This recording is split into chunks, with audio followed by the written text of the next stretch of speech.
Que Dieu nous bénisse.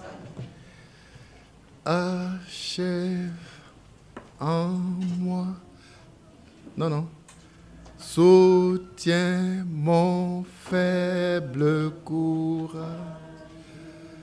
Achève en moi ton ouvrage. Et que par la foi, alléluia, je sois tout à toi. Soutiens mon faible courage. Achève en moi ton ouvrage. Et que par la foi, je sois tout à toi. Amen. C'est vraiment ce qui reste.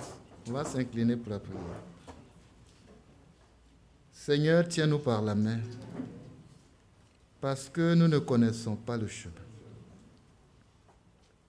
Aujourd'hui encore, fortifie-nous. Par ta force toute puissante. Tiens-nous par la main et conduis-nous. Soutiens notre faible courage. Nous sommes tellement limités. L'œuvre est grande. L'échéance est véritablement là. Père, soutiens-nous. Achève en nous ton ouvrage. Que ce jour-là, nous soyons prêts. Oh, notre Père. Et nous savons que ce n'est pas par la force de l'homme que cela sera possible. C'est pourquoi dès maintenant, nous nous recommandons à ta grâce. Quand nous avons lu le matin, tous tes serviteurs nous ont recommandé. Oh, simplement à toi. Parce qu'ils ont fini, ils s'en vont. Oh Dieu. Mais nous aussi, nous nous recommandons à toi. Parce qu'il s'agit que ta parole soit appliquée dans nos vies pour nous rendre semblables à toi, conformes à toi. L'ouvrage sera achevé et Christ sera formé en nous. Comment cela se fera, nous ne savons pas. Mais toi, tu le sais. Brise tout ce qui est résistance. Brise tout ce qui est rébellion. Brise le cœur qui est dur, qui résiste. Brise en nous toute résistance véritable. Pour que nous soyons dociles.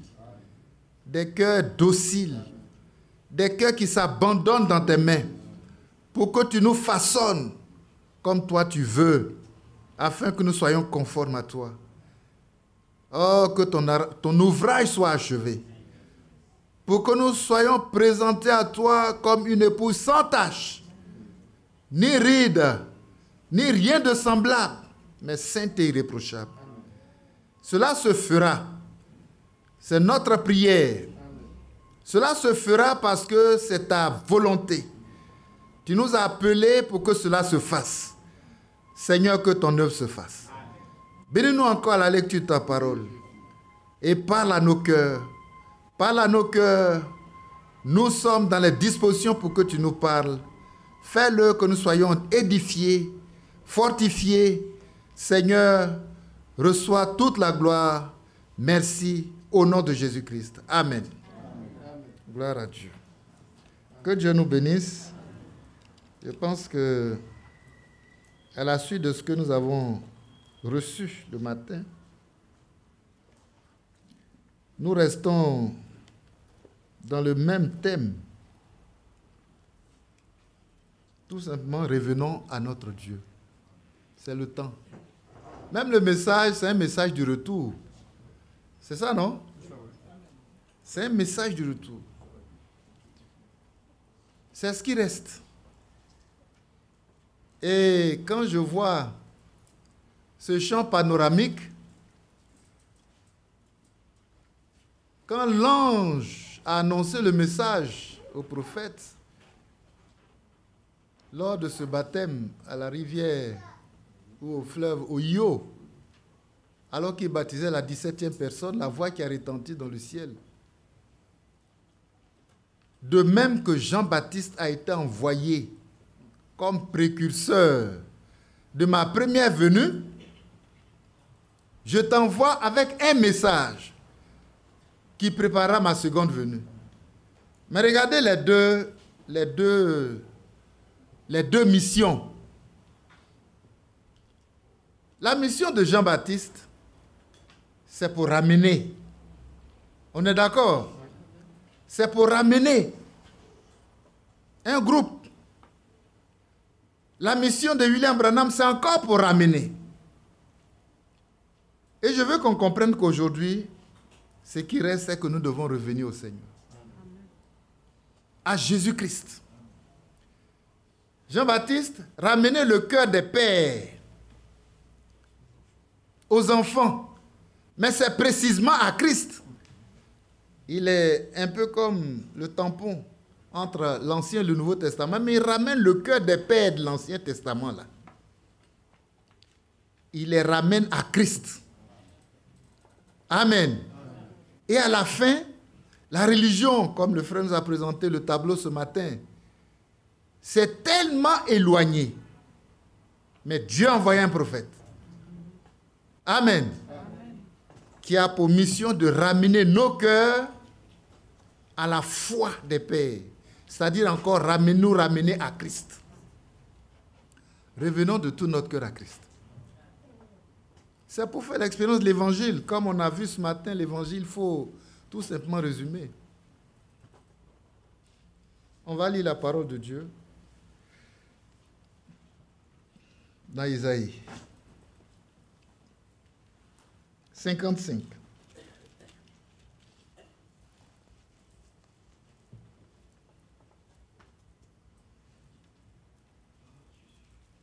Amen. Isaïe 55.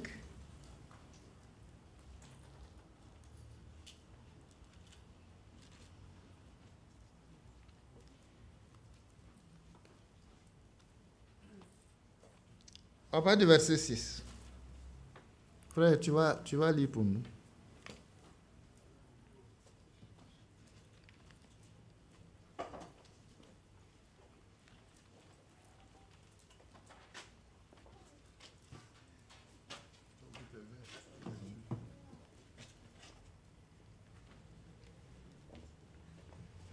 À partir du verset 6. Cherchez l'Éternel pendant qu'il se trouve. Invoquez-le tandis qu'il est prêt. Que le méchant abandonne sa voie et l'homme d'iniquité ses pensées. Jusqu'au verset 9. Qu'il retourne à l'Éternel qui aura pitié de lui. À notre Dieu qui ne se lasse pas de pardonner.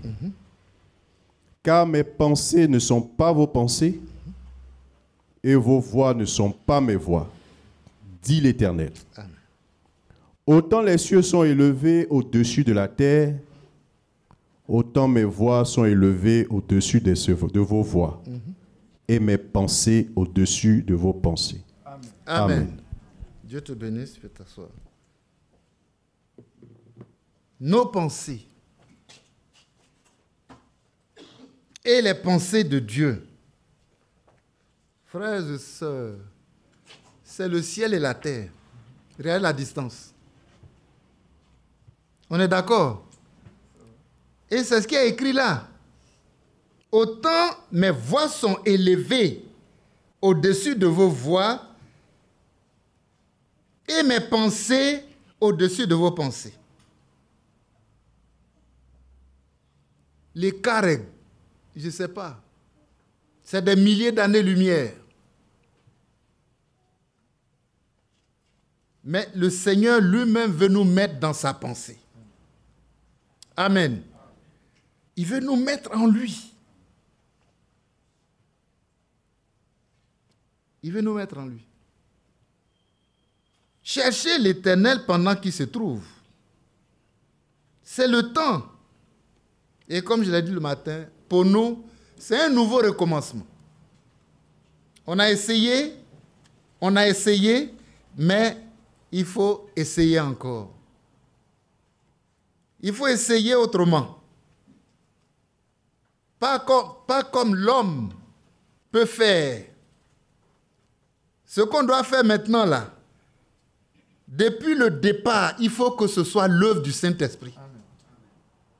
Et ils l'ont cherché. Les premiers là, c'est là que notre foi est venue, et notre foi est ramenée à la foi des pères apostoliques. Pour démarrer, il fallait le Saint-Esprit. Nous, on a démarré sans le Saint-Esprit. Et on a échoué. On revient encore. Il faut qu'on démarre avec le Saint-Esprit. Et quand tu t'es fixé cet objectif-là, tu ne te laisses plus distraire. Parce que le travail du diable, c'est de nous distraire, de nous empêcher de nous fixer à l'essentiel. La parole dit de fixer nos regards sur Christ. Il faut lever la tête, fixer notre regard sur qui? Christ.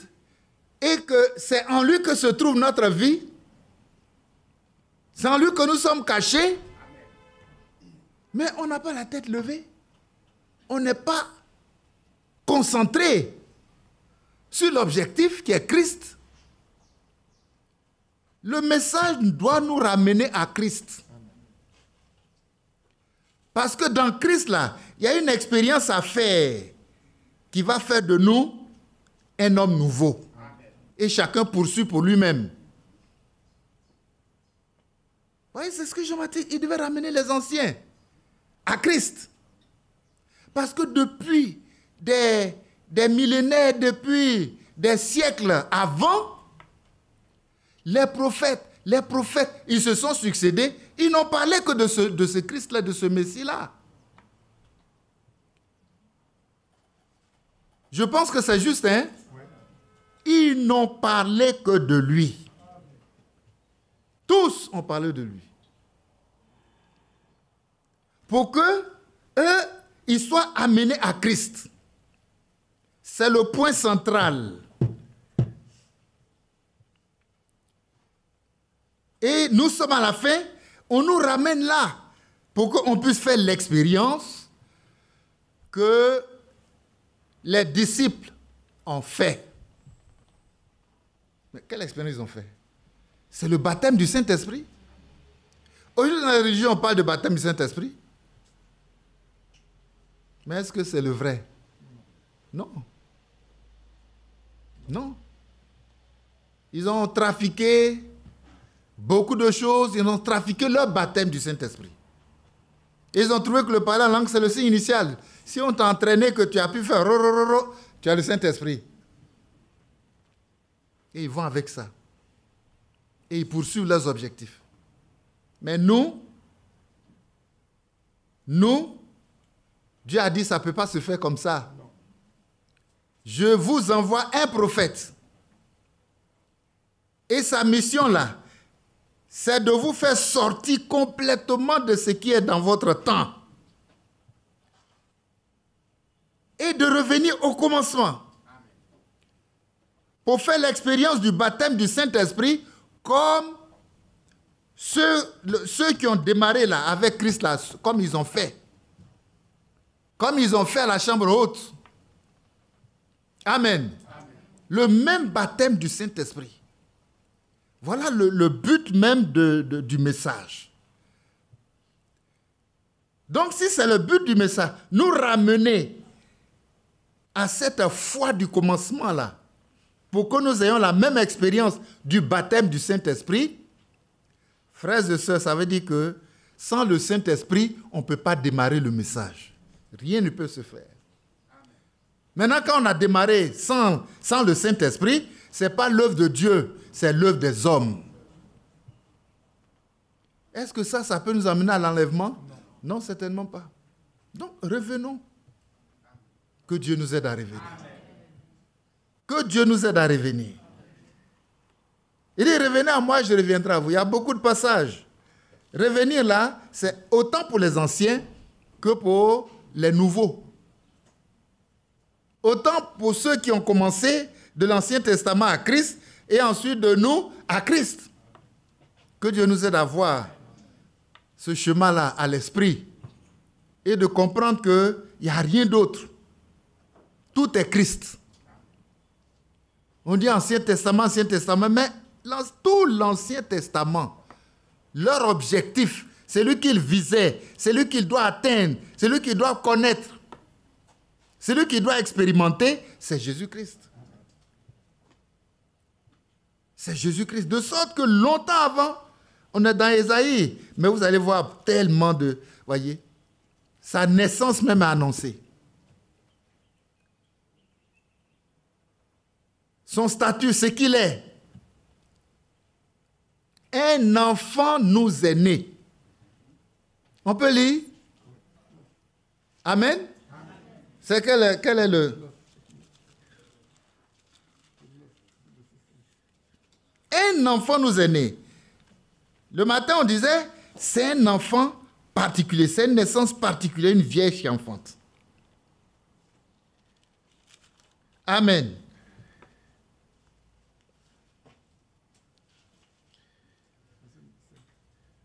Verset 5, c'est Ésaïe chapitre 9. Ésaïe chapitre 9.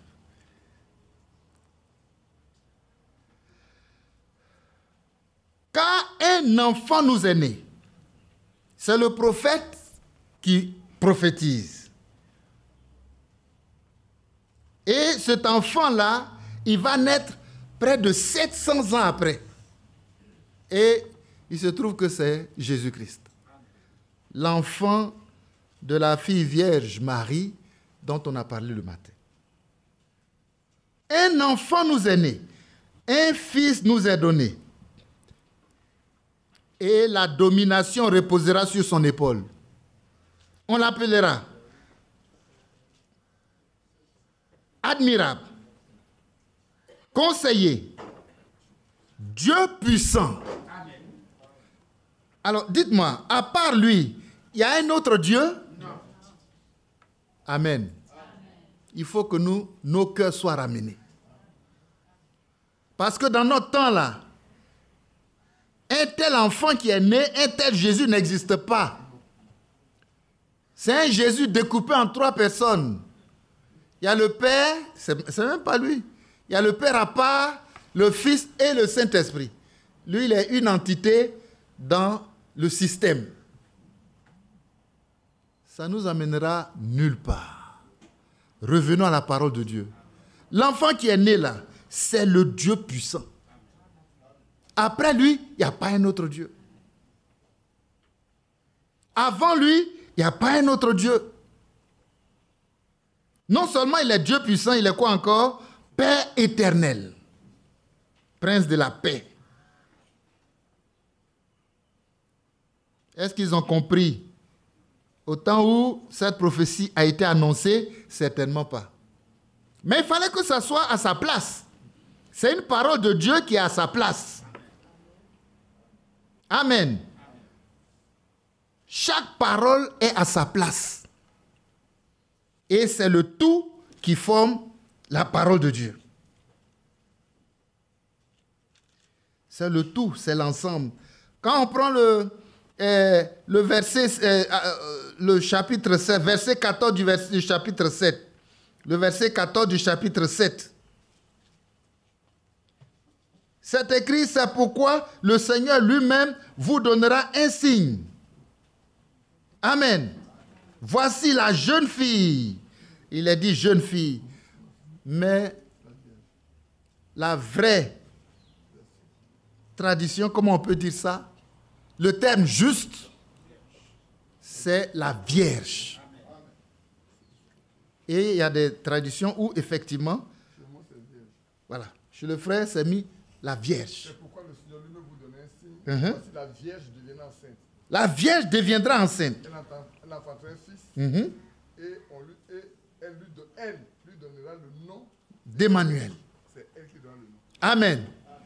Mais quand le matin on a lu, je ne sais pas si on allait dans Luc, et quand Gabriel est venu pour annoncer à la Vierge, on va prendre exactement le texte de Luc chapitre 1 et puis comparer à Ésaïe chapitre 7, le verset 14. Allons-y. C'est pour ça que nous sommes là. Hein? Amen. Où est la commission de Gabriel à la Vierge Marie? Prenez Luc chapitre 1.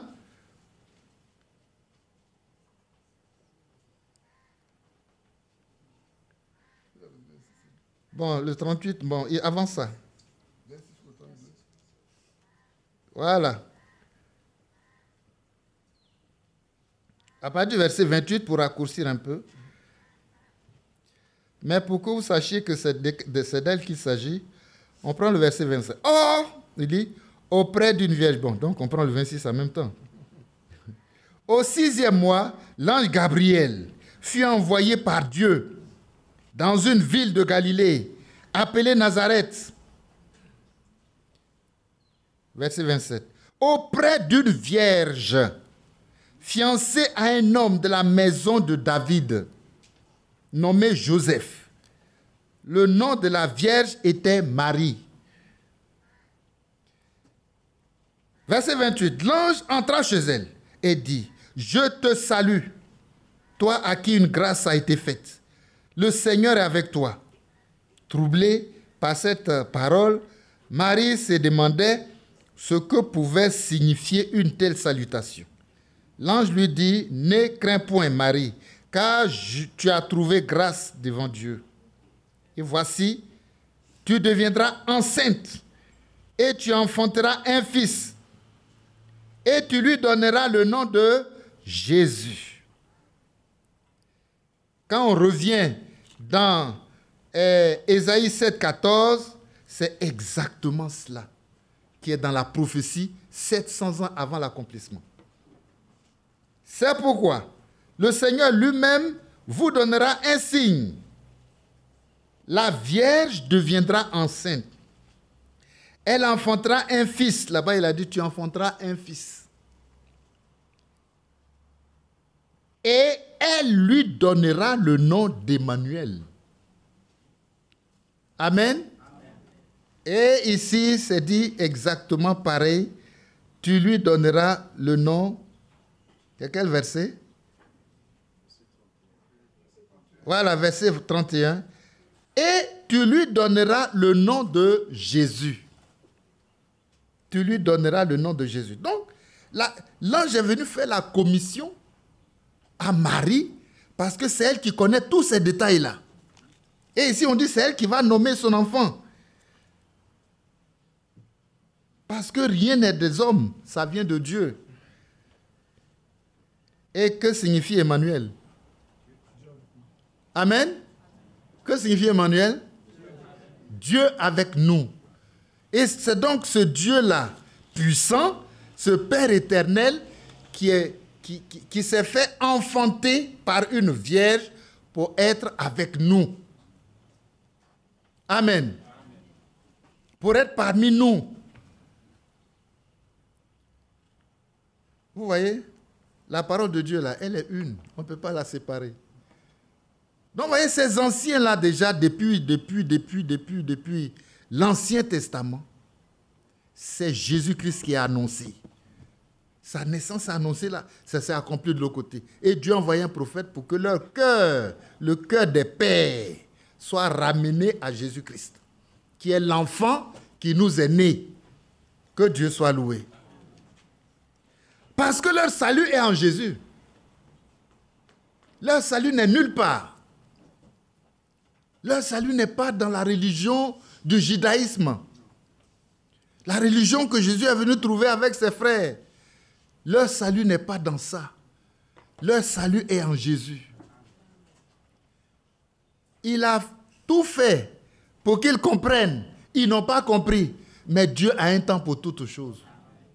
Parce que dans le plan de Dieu, il fallait qu'ils ne comprennent pas pour qu'ils se tournent vers nous les païens.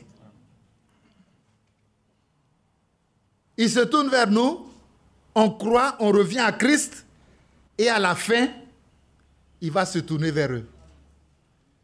C'est ça, hein? Non, le point central, c'est Jésus. Les anciens, leur point focal à qui ils doivent arriver, et celui qui doit expérimenter, vers qui ils doivent se tourner, c'est Jésus. Ceux de la fin, ils doivent revenir à Jésus. Parce que notre salut là, c'est Christ. Ce n'est pas quelqu'un. Ce n'est pas un système. Ce n'est pas un groupe. C'est lui. Donc si tu es là, que tu ne l'as pas rencontré personnellement, tu es là pour rien. Voilà où ça fait mal. Voilà où c'est grave. Mais le fait qu'on est là, bon, on peut s'entraider. Quand j'ai un problème, ce jeune frère-là, il vient, il me tend une enveloppe. Amen. Tu ne dis pas Amen. Amen.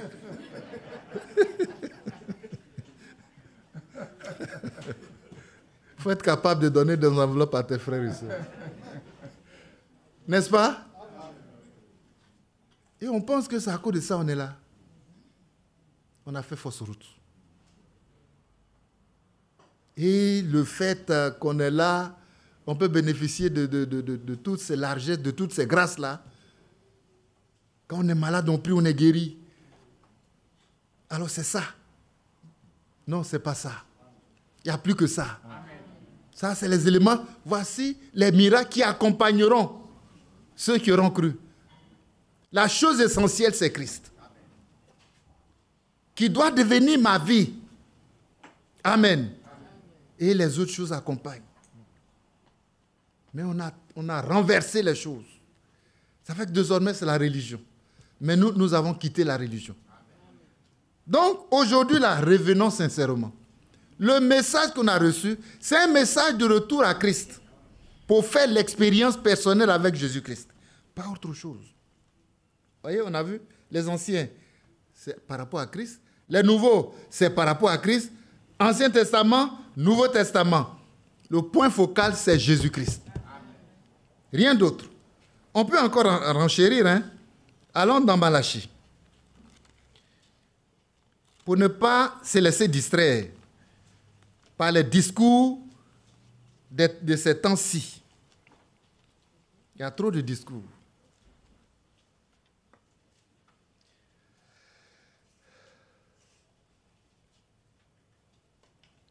Malachie chapitre 4.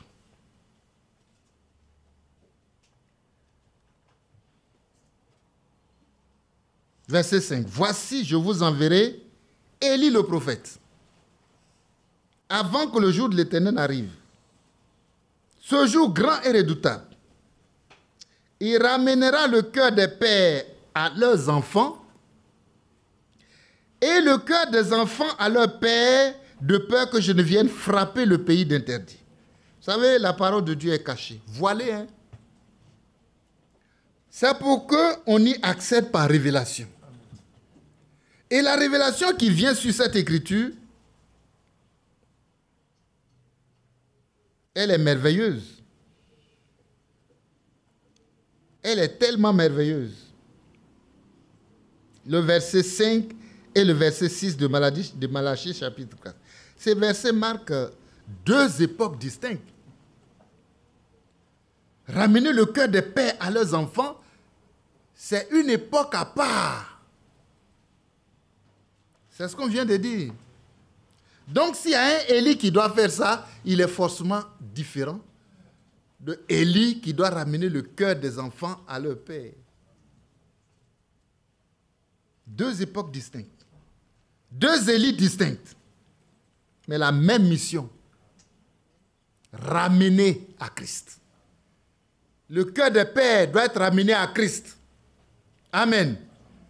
Le cœur des pères de l'Ancien Testament là, doit être ramené à Christ. Et Jean-Baptiste a fait ce travail-là. Quand on lit Luc, quand on lit Matthieu, on voit que Jean-Baptiste a fait ce travail-là. Mais à côté de ça, il y a un autre ramené. Ce n'est pas le seul ramené à Christ qui est dans la mission d'Élie. L'autre ramené concerne ceux de la fin. S'ils sont à la fin, c'est que c'est les enfants. Amen. Leur cœur est ramené. Oh, que Dieu nous aide à comprendre les Écritures. Et déjà, quand on prend Luc 1 Et puis on prend ensuite Matthieu 17. Allons voir. Luc 1.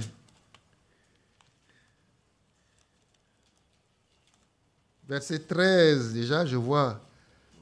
Mais l'ange lui dit, ne crains point, Zacharie, car ta prière a été exaucée. Ta femme Élisabeth enfantera un fils. Tu lui donneras le nom de Jean. Il sera pour toi un sujet de joie et d'allégresse, et plusieurs se réjouiront de sa naissance. Car il sera grand devant le Seigneur. Il ne boira ni vin, ni liqueur enivrante, et il sera rempli du Saint-Esprit. Il sera rempli de l'Esprit Saint dès le sein de sa mère. Verset 16 maintenant. Il ramènera plusieurs des fils d'Israël au Seigneur, leur Dieu. Amen. Il marchera devant Dieu avec l'esprit et la puissance d'Élie, pour ramener les cœurs des pères vers les enfants et les rebelles à la sagesse des justes, afin de préparer au Seigneur un peuple bien disposé. Amen. Amen. Ce qui est merveilleux dans ce passage-là, c'est que l'autre mission d'Élie de ramener le cœur des enfants n'est pas figurée là. Parce que c'est la commission de l'ange, il est venu pour dire à Zacharie que voilà l'enfant que tu vas avoir là, c'est un prophète de Dieu, voilà sa mission. Amen. Ramener le cœur des pères à leurs enfants. La suite, on le sait. Mais c'est merveilleux de comprendre. Allons dans Matthieu 17 également. C'est des passages clés. Quand on les examine, on n'a même pas besoin qu'on doit connaître. Matthieu 17. Verset 9. Comme ils descendaient de la montagne, Jésus leur donna cet ordre. Ne parlez à personne de cette vision, jusqu'à ce que le Fils de l'homme soit ressuscité des morts. Les disciples lui firent cette question. Pourquoi donc les scribes disent-ils qu'Élie doit venir premièrement? Il répondit, il est vrai qu'Élie doit venir et rétablir toutes choses. Mais je vous dis qu'Élie est déjà venu, qu'ils ne l'ont pas reconnu et qu'ils l'ont traité comme ils ont voulu. De même, le Fils de l'homme souffrira de leur part. Les disciples comprirent alors qu'il leur parlait de Jean-Baptiste. Amen. Donc, vous voyez, ça fait 2 versets. 11, qui parle, le Seigneur dit, il est vrai qu'Élie doit venir et rétablir toutes choses. Point. Et il recommence dans le verset 12, mais Élie est déjà venu. C'est ça qui fait la beauté, ce qui est merveilleux dans la parole de Dieu, qui fait que la vérité est cachée. Mais on reçoit la vérité par révélation. Parce que quand vous prenez le verset 11, il est vrai qu'Élie doit venir et rétablir toutes choses. Sachez que quand on rétablit, ça veut dire que ça avait été déjà établi et renversé. Vous comprenez? Ça avait été établi déjà et renversé, détruit. Et un Élie doit venir pour rétablir ce qui est détruit, ce qui est renversé. Il est vrai que ça doit arriver, mais pour ce qui nous concerne aujourd'hui, là, Élie est déjà venu. Et ils ont dit, ah, il est déjà venu vraiment, c'est Jean-Baptiste. Mais l'identité d'Élie du verset 11 ne sera pas connue, parce que ça ne les concerne pas. Mais ça y est à sa place. Pour qu'à la fin, quand on lit les Écritures, on dise, mais Élie qui doit venir à notre temps pour rétablir toutes choses là, il a été déjà annoncé dès le début. Et on rend gloire à Dieu, parce que sa parole est merveilleuse. Sa parole est complète. On ne doit ni ajouter, ni retrancher. Amen. la mission du premier Élie et la mission du second Élie. Les deux missions, c'est ramener, mais à des époques différentes et à des groupes différents. Et nous, on doit se laisser ramener. Le message veut nous ramener à ce Jésus du commencement-là. Pas le Jésus de la fin, hein, parce que le Jésus de la fin, c'est la deuxième personne d'une Trinité. Mais le Jésus du commencement, c'est lui le Dieu véritable. Amen. Le Dieu tout-puissant. Le Dieu véritable et la vie éternelle. C'est en lui que se trouve tout ça. Il faut le connaître. Il faut le rencontrer personnellement. Amen. Les anciens doivent être ramenés à lui. Les nouveaux doivent être ramenés à lui. Il est le point central. C'est lui le salut de... Voyez, Jean-Baptiste dit, mais voici l'agneau de Dieu qui ôte le péché du monde. Les anciens ont péché. La solution à leur péché, c'est Christ. Les nouveaux ont péché. La solution à leur péché, c'est Christ. C'est lui qui ôte le péché du monde. C'est à lui que nous devons venir. Quand on vient à l'église, là, c'est pour rencontrer Christ pour notre salut. Le péché qui est en train de nous amener en enfer, là, il faut qu'il nous ôte cela. Ce n'est pas pour couvrir le péché, mais ôter le péché. Et même c'est dans Jérémie, c'est dans Daniel, c'est dans quel livre il a dit, il a mis fin au péché. Amen. Il a mis fin au péché. Et je me regarde, je dis, ah, mais ce n'est pas évident, hein? C'est évident. Il faut saisir ça par la foi. C'est une expérience surnaturelle que Dieu opère en nous par la puissance du Saint-Esprit. Amen. Donc, voici l'agneau de Dieu qui ôte le péché du monde. Si les anciens ne l'ont pas rencontré, ils sont perdus. Si les nouveaux aussi ne l'ont pas rencontré, ils sont perdus. Mais nous sommes venus le rencontrer. Et quand il aura fini avec nous, il a dit qu'il va retourner aux anciens. Il les a mis, je ne sais pas quel terme on peut utiliser, voyez, un peu de côté, en stand-by, en attendant que nous on rentre. Et ensuite, il va retourner. Quand on lit, c'est Zacharie, hein? On voit qu'il est retourné à eux. Il ne va pas les laisser comme ça en chemin. Ils ont eu tous les grands prophètes jusqu'à lui. Il va retourner vers eux. Et ils vont le reconnaître. Ils vont le reconnaître, pas par rapport au miracle, pas par rapport au prodige, mais par rapport à l'œuvre de Golgotha. Et ils vont pleurer amèrement. Ah bon? Donc à la croix, là, c'est nous, il est venu sauver? Allons voir, allons voir. Lire et puis dire, c'est différent. Parce que quand on lit, ça marque. Ça laisse une trace indélébile. Et ça nous amène aussi à comprendre les Écritures. Zacharie chapitre 12, le verset 9. Quand Jésus-Christ va revenir pour se faire reconnaître, ce n'est pas dans les miracles qu'Israël va... Non, ce n'est pas dans les prodiges, mais c'est dans l'œuvre de la croix. Là où se trouve eux aussi leur salut. Verset...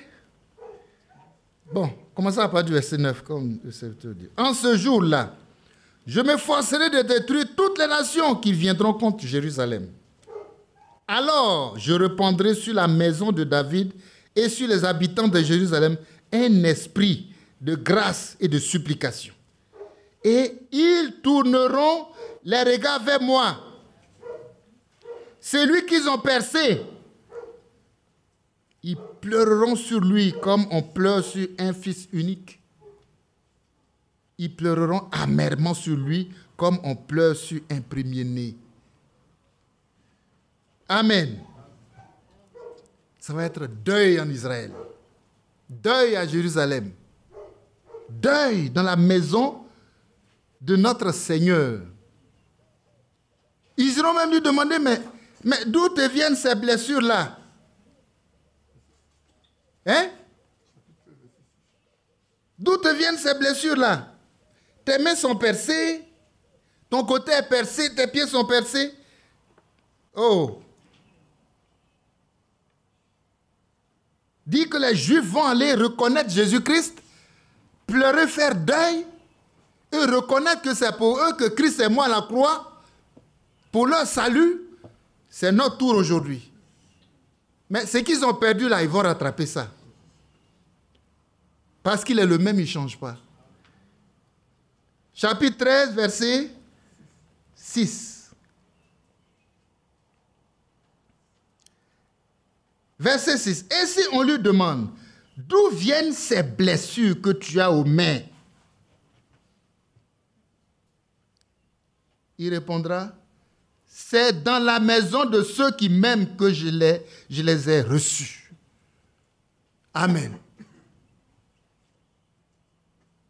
Oh, c'est leur propre frère, mais ils l'ont percé, ils l'ont crucifié. Et c'est encore eux qui ont venu demander, mais ces blessures-là, c'est quitté où? Il dit, c'est dans la maison de ceux qui m'aiment.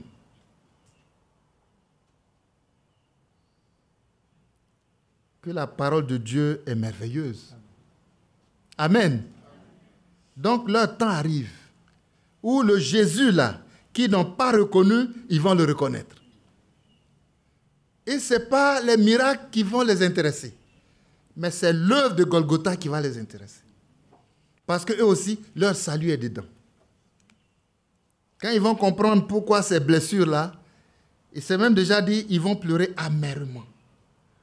Sur eux-mêmes, sur leurs péchés. Parce qu'à Golgotha, vous savez, dans le chemin de la croix, quelque part, le Seigneur a vu les femmes qui s'apitoyaient, qui pleuraient. Il a dit quoi? Pleurez sur vous-même et sur vos péchés. Que Dieu nous aide. Et ce jour-là, eux aussi vont faire l'expérience avec Jésus-Christ. Ils vont le connaître, le reconnaître comme leur Messie, comme leur sauveur personnel. C'est lui. Mais vous pouvez vous rendre compte que vraiment, la religion nous éloigne de Dieu. Ça là, c'est écrit dans leur Bible. Hein. Leur Bible, c'est quoi? C'est la Torah. C'est écrit dedans. Hein. Mais ils ne voient pas. Mais ils disent que c'est eux qui ont le vrai Dieu. Nous sommes des fils d'Abraham. Nous avons Abraham pour père. Et ça veut dire que vous vous trompez. Et nous sommes dans la même situation aujourd'hui. La prétention. Nous avons Abraham pour père. Qui peut nous dire autre chose? C'est nous qui sommes les vrais héritiers d'Abraham. Non. Le Seigneur dit non, ce n'est pas vrai. Si vous étiez des enfants d'Abraham, vous me reconnaîtriez. Mais puisque vous ne pouvez pas me reconnaître, c'est que vous n'êtes pas des enfants d'Abraham. Qu'est-ce qui les a égarés? La religion. Aujourd'hui encore, nous avons des prétentions. Nous avons reçu le vrai message. C'est nous, l'épouse de Christ, qui sera enlevée. Et l'époux même, qui a venu prendre sa femme, il ne te reconnaît pas. Par la manière dont lui, il a dit que sa femme doit être habillée, elle doit être parée, elle doit être préparée, revêtue d'un fin lin. Apocalypse 19. Il a dit que le fin lin là, ce sont les œuvres justes des saints. Bon, c'est vrai, tu t'es paré comme une épouse, mais ce n'est pas celle que lui, il est venu prendre. Tu as eu de la prétention. Et à la fin, tu as perdu. Nous, là, Seigneur, fais-nous grâce. Fais-nous grâce. Dans ce message, on a beaucoup de prétentions. Je suis riche, je me suis enrichi. Je n'ai besoin de rien. Tu peux pas, aujourd'hui, là, tu peux parler à un frère. Non. Tu peux pas. Tu vois un jeune frère qui est ton enfant. Tu regardes, dit, mais le vieux là.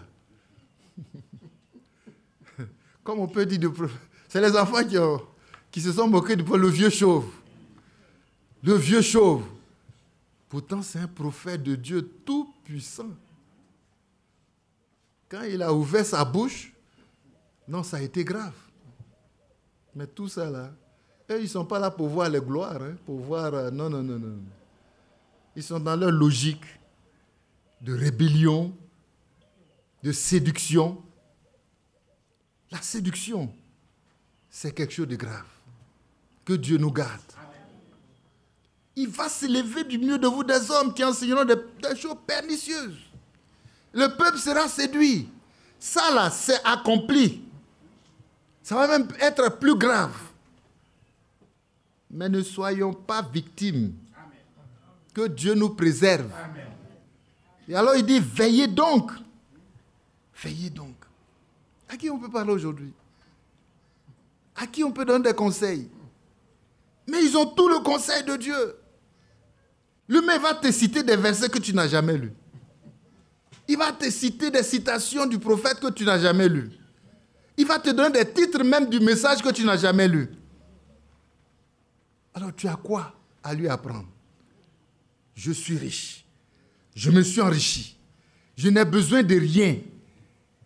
Nous là, faisons profil bas. On n'est pas riche. On a besoin de quelque chose. Seigneur, donne-nous ton esprit. Et en faisant cette prétention-là, tu ne sais pas que tu es pauvre. Hein? En définitive, tu n'as rien. Mais tu as l'impression que tu as tout. Mais je pense que ce n'est pas avec des brochures à nos aisselles. Ici est rempli, ici est rempli. Sac au dos est rempli. Ce n'est pas avec ça qu'on ira à l'enlèvement. Non. Non. Que Dieu nous aide. Ce n'est pas avec ça. Non. Mais c'est l'expérience qui est dans la parole là. Que moi j'ai vécu, que j'ai reçu dans mon âme, dans mon esprit, dans mon corps. Tout est sanctifié pour Christ. C'est avec ça qu'on ira à l'enlèvement. Mais voyez comment le diable a transformé les choses. Il faut qu'il fasse son travail. Mais que Dieu nous préserve. On n'a pas de conseil à donner à quelqu'un. Occupons-nous de nous-mêmes. Occupons-nous de nous-mêmes parce que quand il a dit je suis à la porte, je frappe, il a compris, il a dit il ne fera plus affaire de groupe. On est d'accord? Il dit, je ne fais plus affaire de groupe. Je frappe. C'est lui qui entend ma voix. Ça veut dire, c'est un seul. C'est une personne. À la fois. C'est individuel. C'est lui qui entend ma voix et qui ouvre la porte, j'entrerai chez lui. Amen. Et je souperai avec lui. Le souper, c'est la parole de Dieu. Tout simplement. La parole est notre souper. Et quand le Seigneur soupe avec toi, c'est qu'il va te révéler les profondeurs de sa parole. Il va te les révéler. Le Seigneur est rentré chez toi. Mais tu es guéri. Amen. Toute la parole est rentrée en toi. Pas pour rester l'être, mais pour être vie. Parce que la parole de Dieu là est esprit et vie. Et il est rentré en toi en tant qu'esprit et vie pour se tabernacler dans ton corps. Ouh! Quelle gloire! L'homme nouveau est manifesté. Il faut qu'on le reçoive. Amen. Il faut qu'on l'expérimente. Il faut qu'on l'expérimente. C'est ça. C'est ça. Et quand on peut expérimenter ces choses, c'est merveilleux. Et nous voulons seulement être là pour ça. Mais c'est la première fois qu'on dit on vient à une réunion de prière. On arrive et on dit à genoux. On va prier. Mais on dit réunion de prière, non? On va prier. Mais vous savez que nos réunions de prière, ce n'est pas pour prier. Hein? C'est pour prêcher. Mais Dieu nous a amenés là où une réunion de prière, c'est pour prier. C'est comme ça se faisait avant. On prend le temps de prêcher, on n'a même pas le temps de digérer. On n'a même pas le temps de prendre un verset pour dire, Seigneur, ça là, je ne suis pas dedans. Aide-moi à rentrer dedans. Amen. Je ne sais pas si vous le faites. Hein? Seigneur, voilà ce verset-là. Vraiment, quand je lis là, je ne suis pas dedans. Je vais rentrer dedans. Que Dieu nous aide. Et tu te mets à genoux. Et tu pries. Et ce matin, le Seigneur nous a donné l'assurance qu'il a mis dans nos mains cette arme-là, qui est capable de transformer lui-même sa pensée. Si nous prions par le Saint-Esprit, le Seigneur nous entend. Et il nous exauce. Et il nous exauce.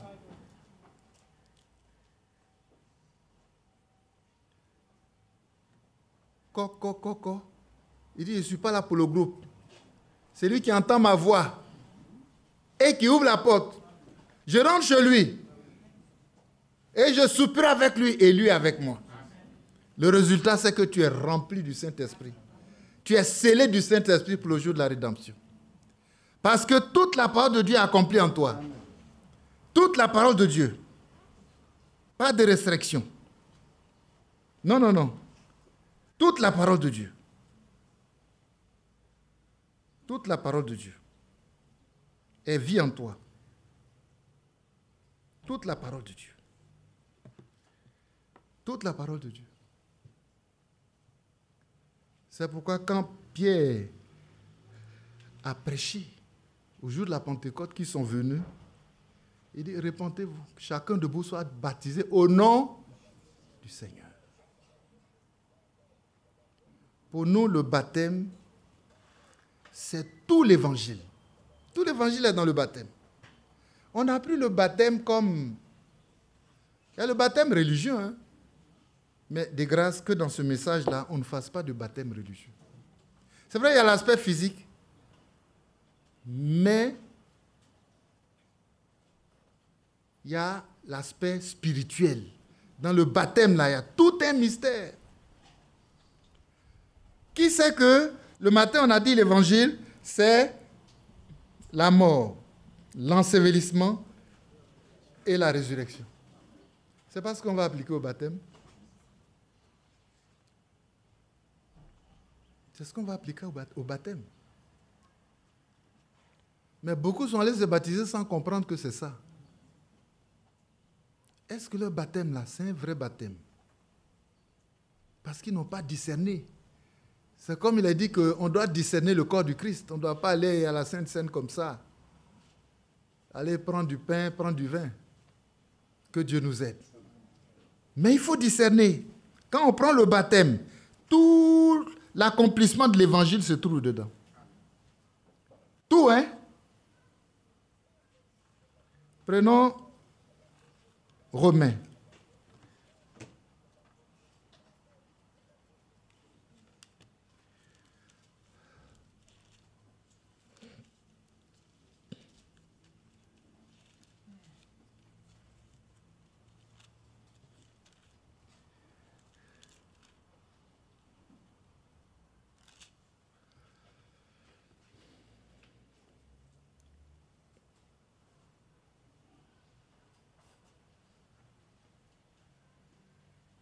Celui qui a compris le message comprend en même temps qu'il doit revenir à Christ pour son salut. Romains chapitre 6, quand on lit, quel est le vrai sens? Qu'est-ce que j'ai compris? Qu'est-ce que j'ai compris?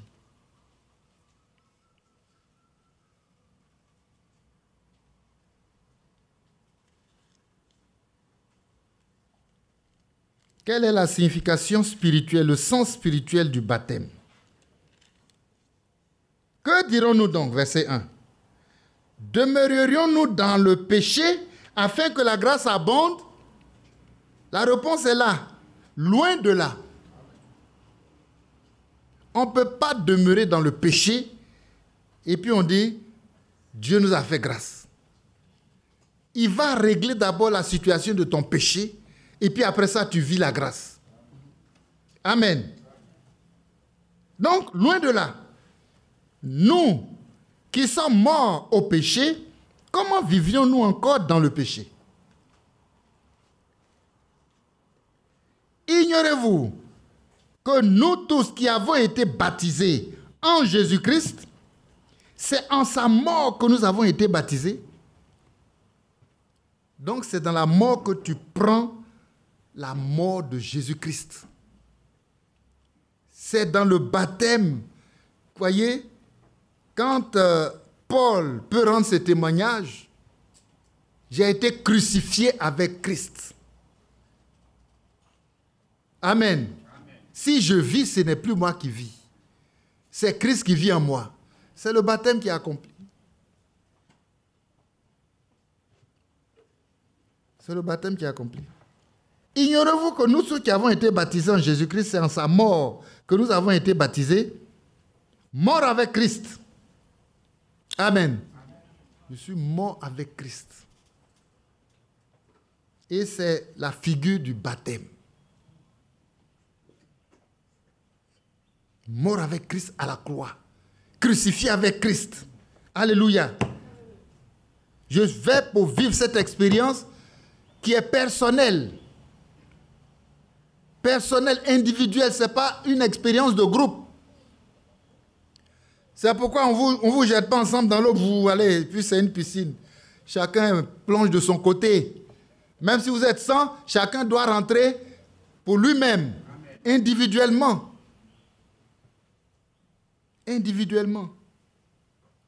Et c'est tellement important que le Seigneur, Dieu, a attendu que son prophète soit en train de baptiser, alors qu'il était à la 17e personne, et il s'est manifesté dans le ciel. Et il lui a parlé. Et les témoins ont entendu. Pour être témoin véritablement. Quand tu es témoin, tu sais ce qui s'est passé. Comme dans l'expérience de Paul. Voyez, ceux qui étaient autour de lui ont entendu. Ils n'ont pas vu. Ce n'est pas pour eux. Mais ils ont entendu. Le Seigneur a permis au moins qu'ils aient un élément dedans pour aller témoigner que ce qui est arrivé à notre patron, là, nous l'accompagner pour arrêter les chrétiens, pour les jeter en prison. Mais ce qui lui est arrivé là, nous-mêmes on a vu. On a entendu. Que Dieu soit loué. Ça veut dire que le baptême est très, très, très important. Donc, mort avec Christ, c'est ton baptême. Les religieux, c'est une fête. Et au du baptême, on est habillé en blanc, on va faire la fête. On va faire la fête. Mais pour nous, baptême, ce n'est pas la fête, c'est la mort. Que Dieu nous fasse mourir en Christ de notre belle mort. Parce que on ne peut pas demeurer dans le péché et puis la grâce abonde. Il faut que le corps du péché, qui est le vieil homme, soit crucifié avec Christ. Il faut qu'il meure. On ne peut pas le changer. On ne peut pas l'améliorer. Il faut le tuer. Et il faut que moi aussi j'accepte de mourir. Il faut que j'accepte que mon vieil homme, le vieil homme qui est dans mon corps là, soit crucifié. C'est lui qui ment, c'est lui qui vole, c'est lui qui convoite. Est-ce que nous comprenons? C'est lui qui fait tout ça. Mais moi aussi, je suis derrière Djongo, et puis il m'entraîne. C'est ton âme. Parfois même, tu ne veux pas. Parce que tu as lu la parole de Dieu un peu quand même. On t'a prêché. Paul dit, ce qui est bien, je le sais. Mais ça n'habite pas en moi. Ça n'habite pas en moi. Trouvons ce passage pour le lire. Ce qui est bon, je le sais, mais ça n'habite pas en moi. C'est au chapitre 8, non? 7, oui, c'est ça.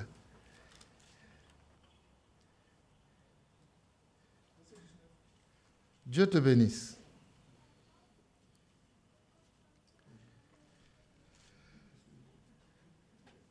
Donc, on va remonter un peu.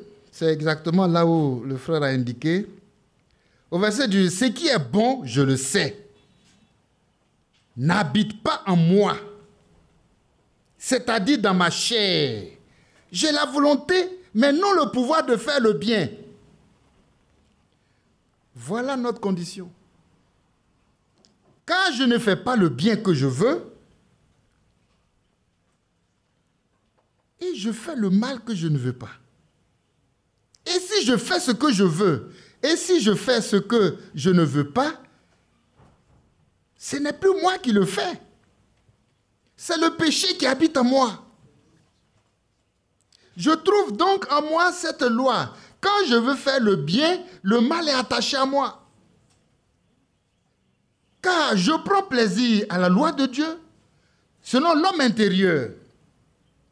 Mais je vois dans mes membres une autre loi qui lutte contre la loi de mon entendement et qui me rend captif de la loi du péché, prisonnier, qui est dans mes membres. Quelle condition déplorable. Alors, verset 24, misérable que je suis, qui me délivrera de ce corps, du corps de cette mort?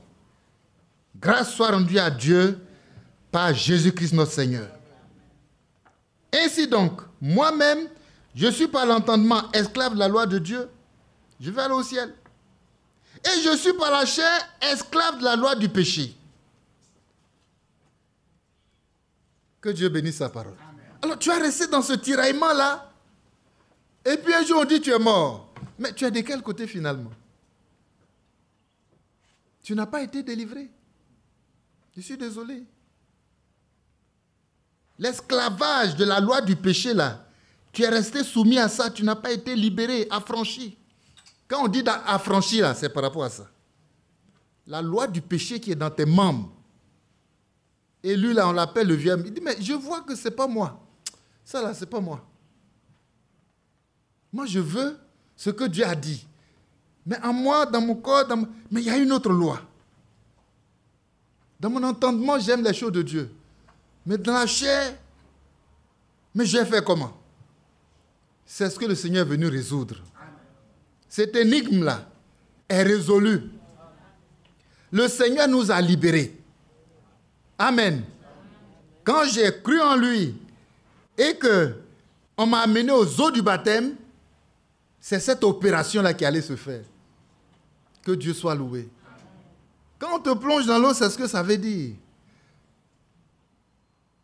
Ça veut dire que tu es enseveli. Qui on enseveli? C'est le mort. Est-ce que tu es allé au baptême comme on va à la piscine? Parce que quand tu vas à la piscine, tu peux même plonger et puis ressortir. Hein. Mais le croyant qui va au baptême, il est plongé parce qu'il est mort. Et quel nom on invoque sur lui? Le nom de Jésus-Christ. Pour sa délivrance, pour son affranchissement. Pour que ce combat-là, la chair, ce combat, c'est un combat, hein? La chair nous fait la guerre à l'âme. La chair nous fait la guerre à l'âme. Verset 22. Car je prends plaisir à la loi de Dieu selon l'homme intérieur, mais je vois dans mes membres une autre loi qui lutte contre la loi de mon entendement et qui me rend captif de la loi du péché qui est dans mes membres. La chair nous fait la guerre à l'âme.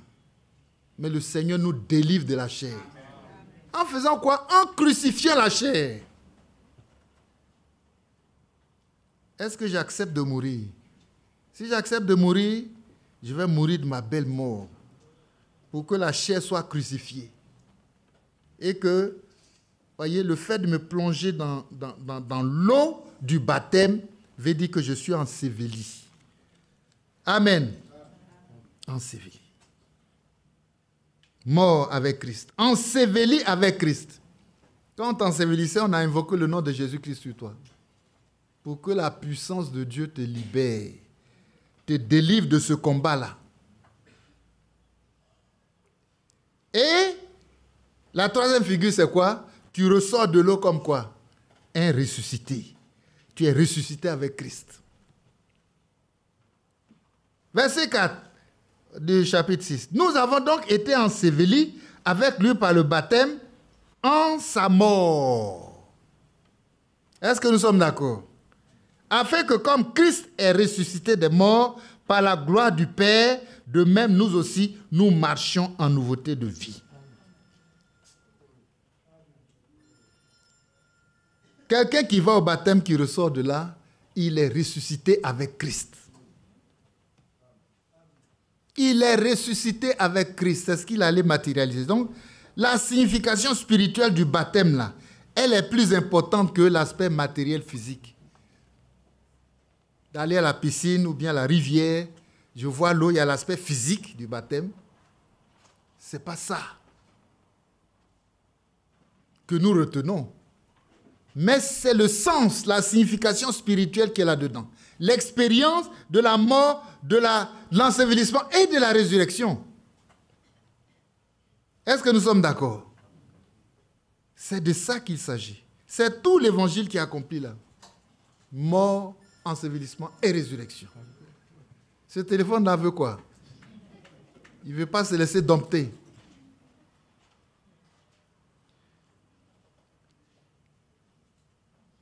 Mort, ensevelissement et résurrection. Nous, notre baptême, c'est la mort. Que Dieu nous fasse mourir pour qu'on puisse vivre. Parce que celui qui n'est pas mort en Christ ne peut pas vivre en Christ. Demeurons-nous dans le péché afin que la grâce abonde. Il faut mourir pour que ton péché soit détruit. Parce que le péché, ça est dans le corps, ce corps-là. La chair du vieil homme. Regardons Colossiens chapitre 2.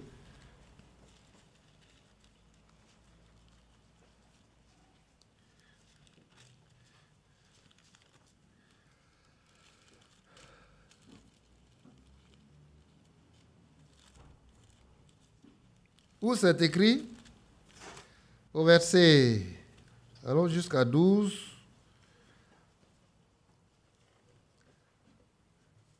Ayant été enseveli avec lui par le baptême. Amen. Vous êtes aussi ressuscités en lui et avec lui par la foi en la puissance de Dieu qu'il a ressuscité des morts. La foi dans cette même puissance, c'est-à-dire Christ mort, la puissance qui allait le ressusciter des morts, là, cette même puissance va intervenir à l'instant précis où on évoque le nom de Jésus-Christ sur toi. Pour que quand tu sors de l'eau, tu ressuscites avec Christ. Pour marcher en nouveauté de vie. C'est la foi qui peut faire ce travail. Ta foi dans l'œuvre accomplie par Jésus. Mais d'ores et déjà, il faut comprendre que c'est dans le baptême que cette expérience-là est marquée, matérialisée. Revenons dans Romains chapitre 6 pour continuer le baptême.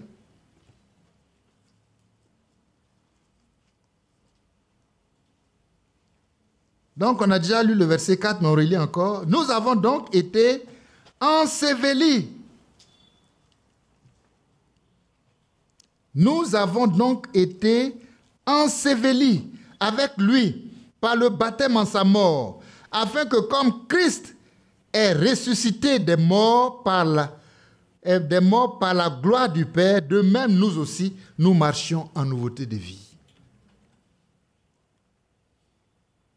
En effet, si nous sommes devenus une même plante avec lui par la conformité à sa mort, nous le serons aussi par la conformité à sa résurrection. Ça, la parole l'atteste. Il faut que ma foi saisisse. Amen. Et que j'expérimente. Que ça soit réel à moi. Si, je reprends encore, si nous sommes devenus une même plante avec lui par la conformité à sa mort, nous le serons aussi par la conformité à sa résurrection. Sachant que notre vieil homme a été crucifié avec lui, afin que le corps du péché fût détruit, pour que nous ne soyons plus esclaves du péché. Quand on regarde le verset 6, c'est un traitement de choc. Pour nous délivrer là, c'est un traitement de choc. Notre vieil homme a été crucifié avec lui, afin que le corps du péché fût détruit, pour que nous ne soyons plus esclaves du péché. Car celui qui est mort est libre du péché. Amen. J'espère que nous ne dormons pas. Mais c'est ce que nous sommes allés chercher. Celui qui a fait son expérience ici, il est libre. Amen. Et c'est ce que le verset 7 dit. Celui qui est mort, car celui qui est mort est libre du péché. Or, si nous sommes morts avec Christ, nous croyons que nous vivrons aussi avec lui. Sachant que Christ ressuscité des morts ne meurt plus, la mort n'a plus de pouvoir sur lui. Quand il est mort, et c'est pour le péché qu'il est mort, moi mon péché, toi ton péché. Il a pris cela, une fois pour toutes. Il est revenu à la vie, et c'est pour Dieu qu'il vit. Ainsi vous-même, regardez-vous comme mort au péché, et comme vivant pour Dieu en Jésus-Christ. Que le péché ne règne donc point dans votre corps mortel, et n'obéissez pas à ses convoitises. Il viendra certainement, mais par la foi, qu'il trouve quelqu'un qui allait faire son expérience personnelle à la croix et qui a mis fin à son péché. Alors, il n'y a plus de répondant. C'est-à-dire, c'est qui répond au péché. Voyez, ce qui est bien, tu l'aimes, mais tu sais ce qui est bon, mais ça n'habite pas en toi. Et puis, ton corps réagit pour répondre au péché. Le répondant a été crucifié. Amen. Le diable peut venir avec, mais il ne trouve pas de répondant en moi. Ça veut dire que je suis libéré. Que le Seigneur nous libère. Que le Seigneur nous libère. Quand le prophète lui-même, il décortique ces choses telles que nous sommes en train de dire là, il dit, mais il y a eu échange. Amen. Il y a eu échange. Je lui ai donné ma vie de péché. Amen. Et lui aussi, il m'a donné sa vie. Sa vie de pureté, de sainteté et de consécration totale. Sa vie sans péché. Si quelqu'un a été proclamé sans péché sur cette terre, c'est Jésus-Christ. Je lui ai donné ma vie de péché et lui m'a donné sa vie sans péché. Et ma vie de péché que je lui ai donnée, il a cloué à la croix du Calvaire. Pour le tuer, pour le détruire totalement. Donc il n'existe plus. Sa vie sans péché qu'il a mis en moi fait que je peux dire, si je vis, ce n'est plus moi qui vis. C'est Christ qui vit en moi. Sa vie sans péché.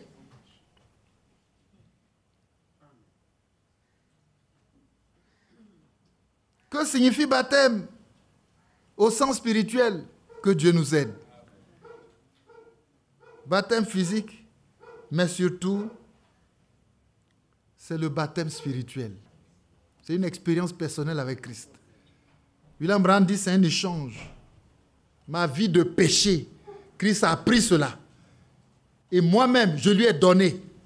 Parce que je n'en veux plus.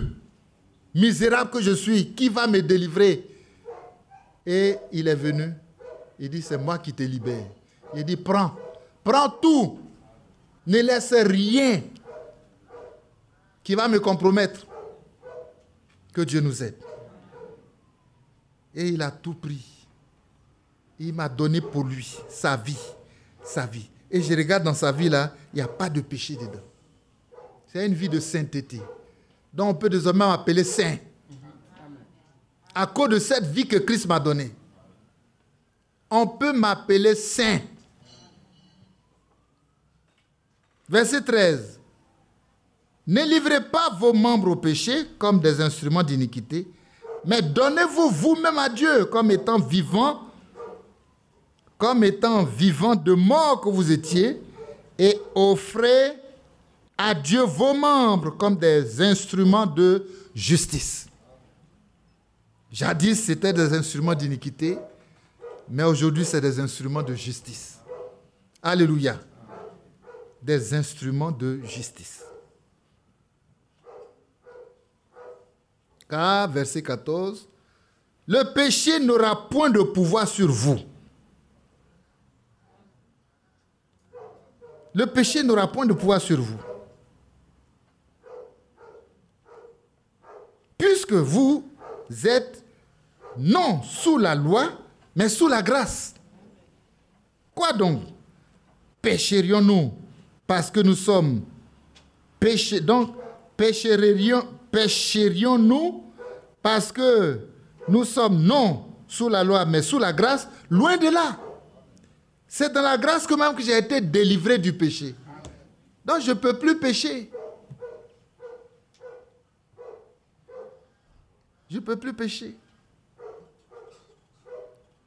Verset 7, ne savez-vous pas que quand vous livrant à quelqu'un comme esclave pour lui obéir, vous êtes esclave de celui à qui vous obéissez, ainsi du péché qui conduit à la mort, soit de l'obéissance qui conduit à la justice. Mais grâce soit rendue à Dieu de ce que, après avoir été esclave du péché, vous avez obéi de cœur à la règle de doctrine dans laquelle vous avez été instruit, ayant été affranchi du péché.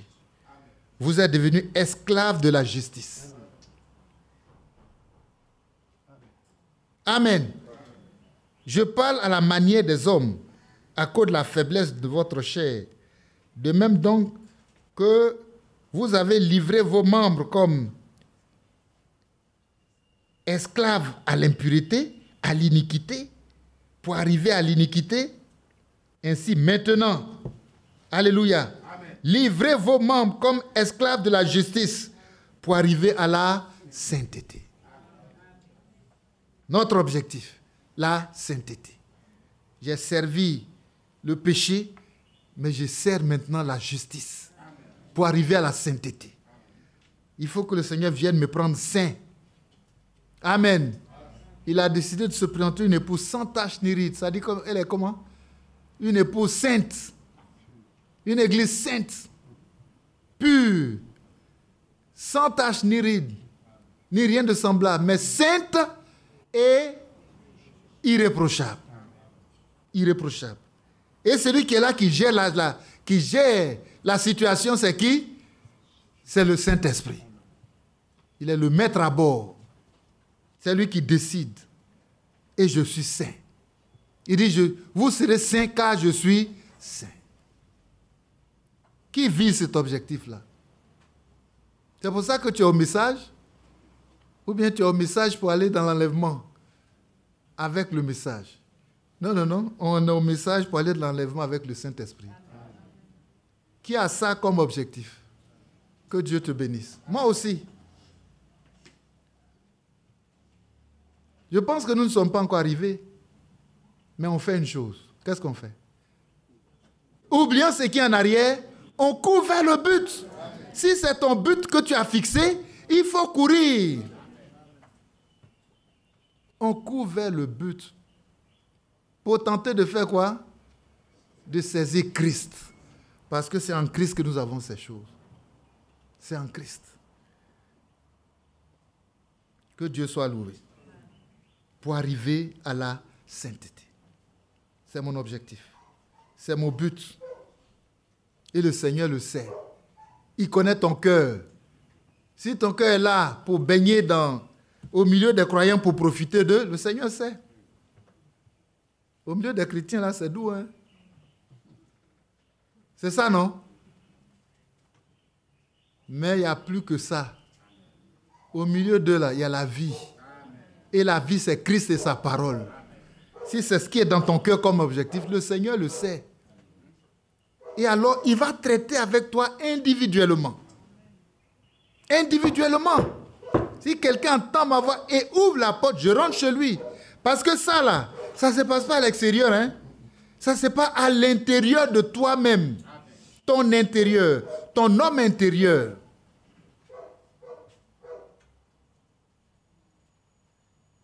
Et voilà ce qu'il dit au verset 20. Car lorsque vous étiez esclaves du péché, vous étiez libres à l'égard de la justice. Ça ne vous dit rien. Les choses justes, non. Toi, quand tu regardes même, tu cherches ce qui est mauvais là pour faire. Parce que c'est lui qui est en toi. Mais désormais, il y a une autre loi en toi. Voyez? Tu cherches ce qui est bien pour faire. Ce qui est mauvais là, tu as affranchi de ça. Que Dieu soit loué. Alors il nous pose la question. Où on est arrivé là, il nous pose la question. Quels fruits portiez-vous alors? Des fruits dont vous rougissez aujourd'hui quand je pense aux dégâts. C'est des choses graves. C'est des choses qui font honte. Je ne veux même pas que ça soit cité. Mais le Seigneur, lui, il a oublié. Amen. Quand il nous a pardonné là, il a oublié. C'est pourquoi il peut nous déclarer vierges. Amen. Nous ne sommes plus débauchés, idolâtres. Voyez, il peut nous déclarer vierges. Mais en étant vierges, ne soyons pas folles, soyons sages. Les fruits d'avant, non, ça fait pitié. Car la fin de ces choses, c'est la mort. Mais maintenant, étant affranchis du péché et devenus esclaves de Dieu, vous avez pour fruit la sainteté. Et pour fin, la vie éternelle. Non, ça ne se négocie pas. Amen. Ça doit être réel. Ça doit être dans ta vie, dans ma vie. Si ça est accompli, mais déjà le ciel est dans l'église. Ah oui. Mais le prophète peut dire, il n'y a pas un corps aussi malade que le corps de Jésus-Christ. Parce que c'est mélangé. Que Dieu nous aide. Il y a ceux qui ont commencé, qui sont arrivés quelque part, qui n'ont pas encore fini avec le péché. Ils sont dans le combat, ainsi de suite. Mais nous voulons mourir au péché. Et être vivants pour Dieu en Jésus-Christ. Mais maintenant, étant affranchis du péché et devenus esclaves de Dieu, vous avez pour fruit la sainteté et pour fin la vie éternelle. Car le salaire du péché, c'est la mort. Mais le don gratuit de Dieu, c'est la vie éternelle en Jésus-Christ notre Seigneur. Alléluia. C'est cela, frères et sœurs. C'est toute une expérience. La part de Jésus-Christ est grande. La part de Jésus-Christ est grande. Jésus-Christ a accompli sa part.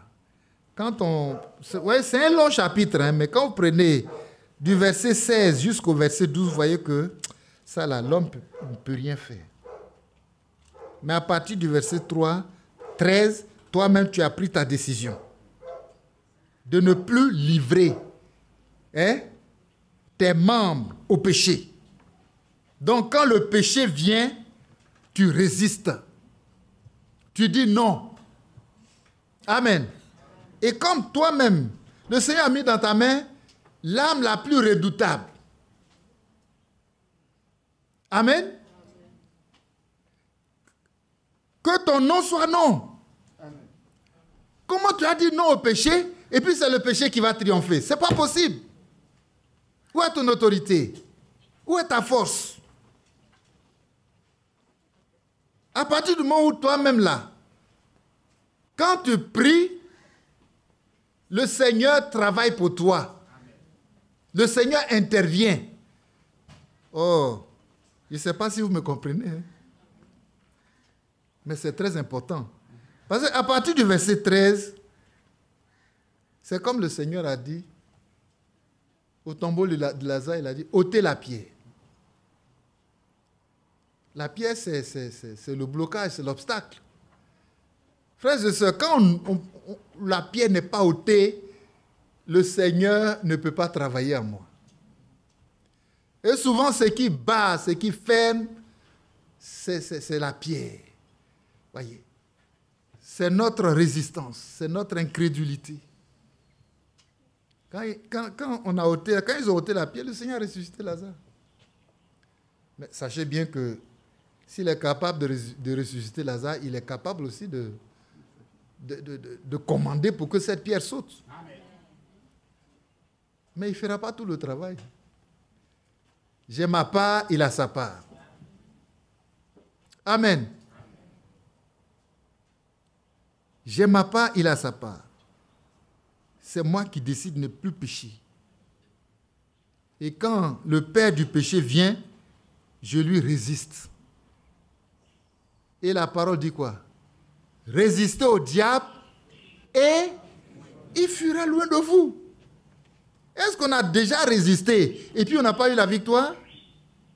Au moment où tu résistes, ça veut dire que tu pries. Tu cries à Dieu et il te répond. Il te donne la force pour vaincre. Mais voilà que tu es dans cette dynamique-là où le péché est à ta porte et puis tu ouvres la porte. Quand il est à ta porte, ça veut dire que tu n'as pas encore ouvert la porte. Il faut que la porte reste fermée. Amen. Et tu as toute la capacité pour garder la porte fermée. Quand tu ne veux pas ouvrir, le Seigneur te soutient. C'est une bonne action. Le Saint-Esprit est là pour toi. La part du croyant est là. Ne livrez pas vos membres au péché comme des instruments d'iniquité. Mais donnez-vous vous-même à Dieu. Se donner à Dieu là, c'est ta part. C'est toi qui décides de te donner à Dieu. Si tu ne veux pas te donner à Dieu, personne ne peut rien faire.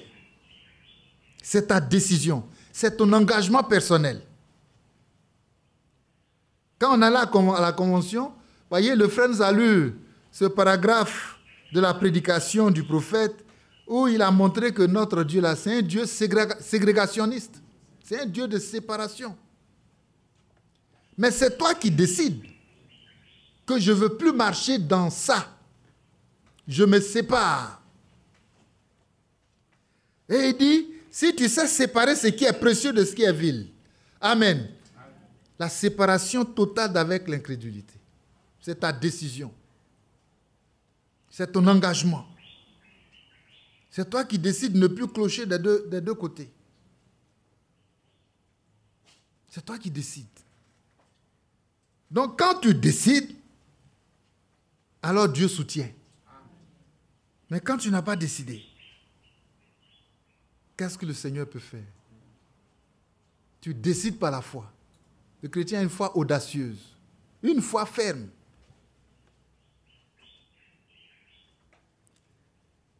Comme j'ai dit, c'est la part du croyant. Mais donnez-vous vous-même à Dieu. Ce n'est pas Dieu qui a venu te tirer par la force. Mais tu te donnes comme étant vivant de mort que vous étiez et offrez à Dieu vos membres comme des instruments de justice. Alléluia. Cet engagement personnel est fort. Hein? Cet engagement personnel-là, la décision personnelle. Si je décide, si je n'ai pas décidé, qu'est-ce que Dieu peut faire? Mais quand je décide, c'est comme un enfant. L'enfant, tu veux le prendre. Mais si ses bras sont collés à son tronc, tu ne peux pas. Mais si l'enfant fait ça, tu peux le soulever. Oh, donnons-nous à Dieu. Donnons-nous à Dieu sincèrement. Donnez-vous vous-même à Dieu. Dans ça là, moi voyez, je m'engage. Je prends la décision. Alors il peut soutenir. Il peut soutenir. À partir du verset 13 jusqu'au verset 18, on voit que ça, c'est la part du croyant. On dit, oh, je ne peux rien faire, donc tu t'abandonnes. Il faut résister. Il faut dire non. Amen. Et que ton non soit non. C'est dans Proverbe, dit, si des pécheurs veulent te séduire, ne te laisse pas gagner. Ça dit, tu résistes. Tu ne te laisses pas. Ah, aujourd'hui, c'est un coup pratique. Hein? Parce qu'on a trop fait des discours, voyez, en l'air. Mais maintenant, parlons de notre vie. L'évangile, là, concerne notre vie personnelle, individuelle. Où on est arrivé? Quel fruit portons-nous? Qu'est-ce qu'il y a en toi? Quel esprit t'habite?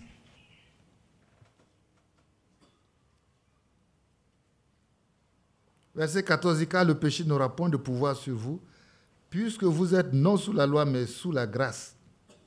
Quoi donc? Pécherions-nous parce que nous sommes non sous la loi, mais sous la grâce? Non. Non. Et alors tu résistes. Résistez au diable et il fuira loin de vous. Toi, petit là, tu es capable de prendre des résolutions. Si c'est pris dans la parole de Dieu, tu as une puissance avec toi. Tu as une autorité avec toi.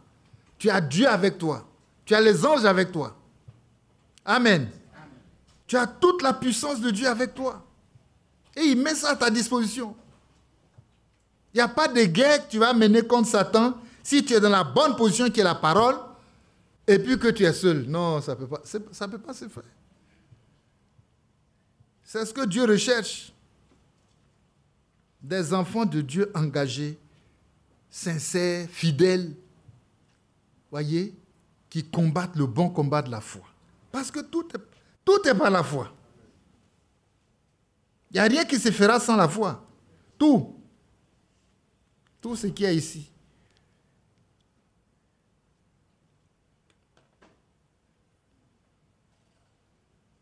Allons dans Colossiens chapitre 2.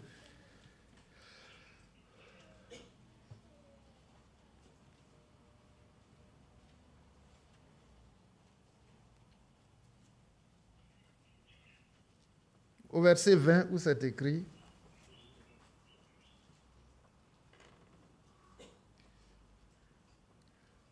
si vous êtes morts avec Christ, au rudiment du monde, pourquoi, comme si vous viviez dans le monde, vous impose-t-on ces préceptes? Ne prends pas, ne goûte pas, ne touche pas. C'est vrai, nous sommes morts avec Christ au rudiment du monde. Les choses du monde n'ont plus d'impact, n'ont plus de pouvoir. Non, non, non, non. Verset 22, préceptes qui tous deviennent pernicieux par l'abus et qui ne sont fondés que sur des ordonnances et des doctrines des hommes. Voilà où c'est difficile aujourd'hui dans l'Église. Facilement comme ça, on fabrique des doctrines. Ça ne repose sur rien dans la parole de Dieu. Et c'est ce qui nous égare. Mais reposons notre foi sur la parole de Dieu. Soyez fondés, enracinés sur Christ dans sa parole, pas sur les doctrines des hommes. Ils ont à la vérité une apparence de sagesse, en ce qu'ils indiquent un culte volontaire de l'humilité et le mépris du corps, mais ils sont sans aucun mérite et contribue à la satisfaction de la chair. C'est pourquoi on poursuit, verset 1, chapitre 3. Si donc vous êtes ressuscités avec Christ, cherchez les choses d'en haut, où Christ est assis à la droite de Dieu. Affectionnez-vous aux choses d'en haut et non à celles qui sont sur la terre. C'est une résolution. C'est une décision. Ça continue, hein, ce qu'on a lu dans Romains. Car vous êtes morts et votre vie est cachée avec Christ en Dieu. Quand Christ, votre vie, paraîtra, alors vous paraîtrez aussi avec lui dans la gloire. C'est ça qui nous scelle pour l'engagement, pour l'enlèvement. Quand il descend là, il y a déjà un programme en lui dans lequel je fais partie. Alléluia. Je suis déjà dans ce qui est enregistré là.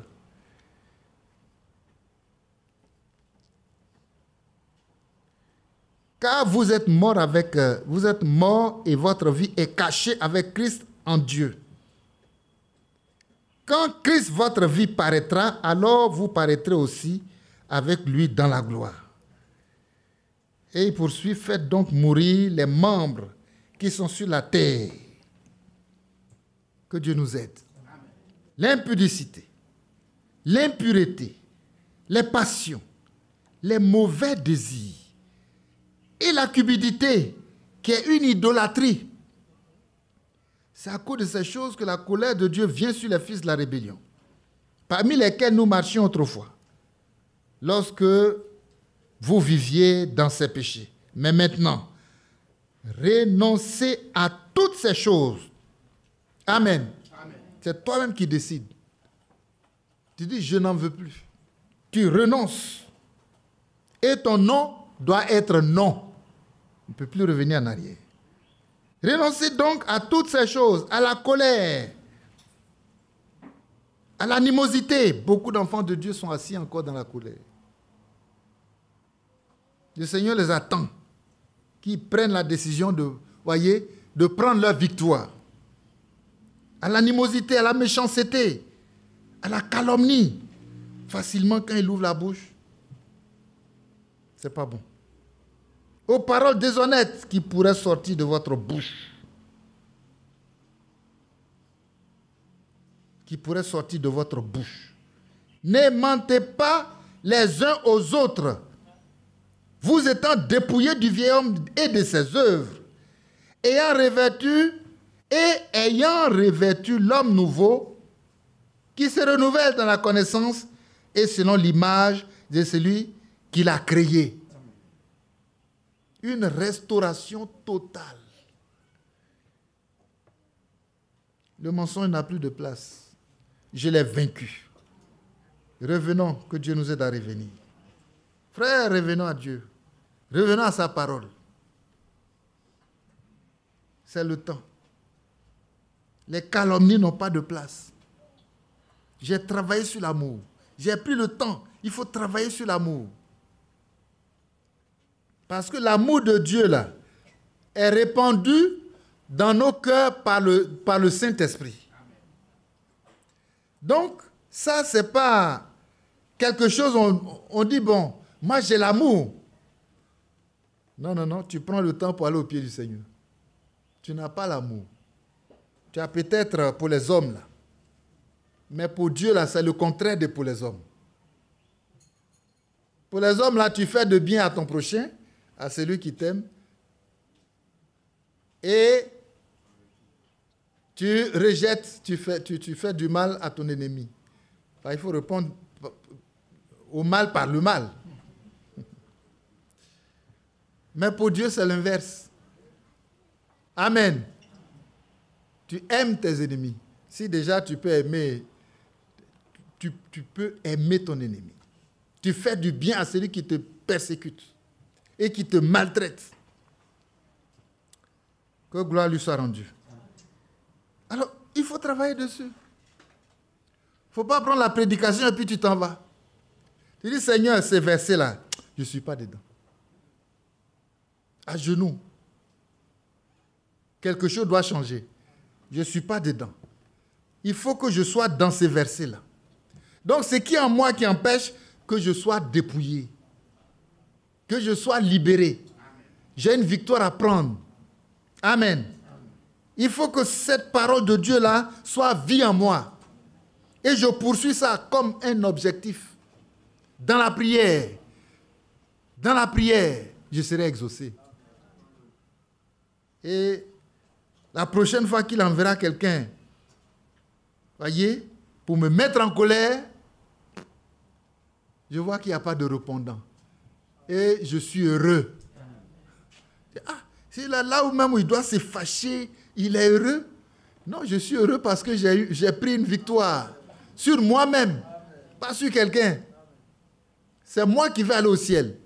Et j'ai pris une victoire sur moi-même.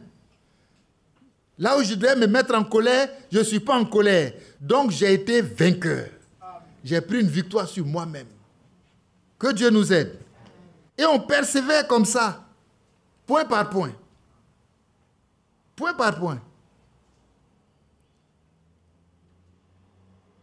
Le mensonge, je prends ça. Désormais, je vais dire la vérité. Amen. Je ne suis pas un ouvrier d'iniquité. Que le diable m'utilise ma bouche, que votre bouche, ce qui sort de votre bouche. Et à genoux, tu règles ça. Que Dieu nous aide à le faire. Ayant revêtu l'homme nouveau, qui se renouvelle dans la connaissance selon l'image de celui qui l'a créé. Amen. J'avance pas à pas vers le but. Que Dieu nous aide à avancer. Oui, il y a mieux à faire. On a du travail. Mais le diable nous donne l'impression qu'on n'a rien à faire.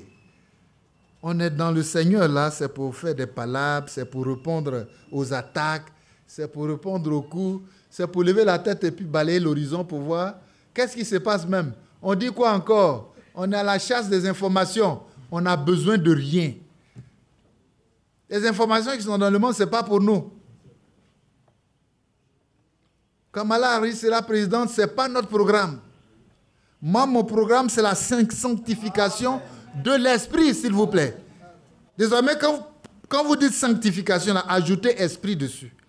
Parce que tu dois être sanctifié comme Dieu lui-même, il veut. C'est lui qui vient prendre une épouse, hein, s'il vous plaît. On est d'accord? Telle qu'elle doit être pour que lui-même, il soit content de la prendre là. C'est comme ça que je dois être.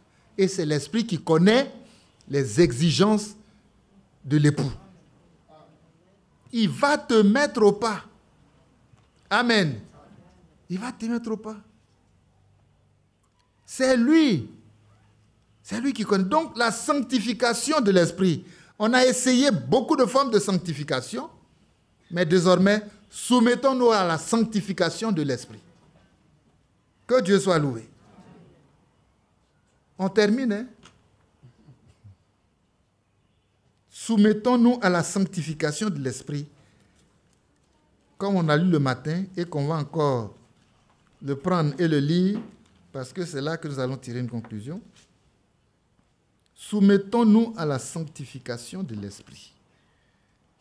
Désormais, on prêche, d'accord, mais notre évangile, là, ça doit être prêché par le Saint-Esprit. Et on prie pour demander ça. Amen.